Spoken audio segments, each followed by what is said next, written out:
The janitor, who secretly invented a product worth millions, Marcus Reed never viewed himself as someone destined for greatness. At 32, he worked the night shift as a janitor in a worn-out manufacturing plant in Cleveland, Ohio. Most people who walked past him barely looked up. To them, he was just the guy with the broom, the guy who cleaned up after everyone else. But Marcus had something they didn't. The eyes of an observer and the mind of a quiet problem solver. Every night, while sweeping the factory floor, Marcus noticed the same frustrating cycle mass of machines would jam from dust buildup, forcing workers to stop production for long stretches. The staff complained, supervisors yelled, and the company lost thousands of dollars every month. Yet, despite the chaos, no one tried to fix the root cause. But Marcus watched carefully. He knew the layout. He knew the machines. He knew where the dust collected and how it moved.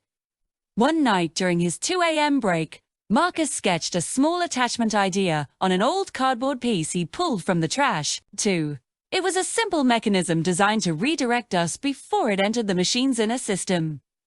He wasn't an engineer or inventor.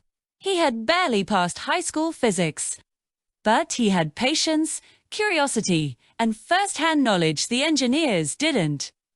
With only $38 to spare, Marcus bought a few cheap parts from a local hardware store and built a rough prototype in his tiny apartment. Wasn't pretty duct tape, plastic tubing, and a piece of an old vacuum cleaner.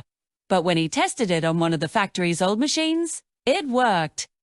The machine ran smoothly for hours longer than usual. When Marcus asked the manager to test it officially, the man laughed.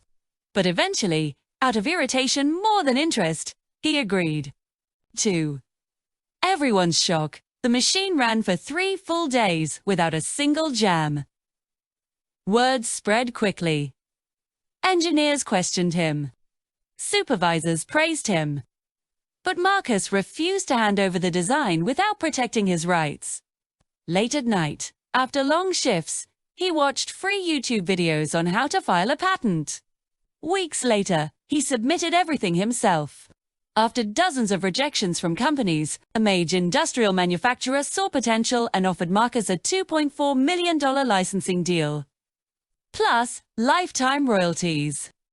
From janitor to millionaire, Inventor Marcus proved that brilliance isn't about degrees, job titles, or status.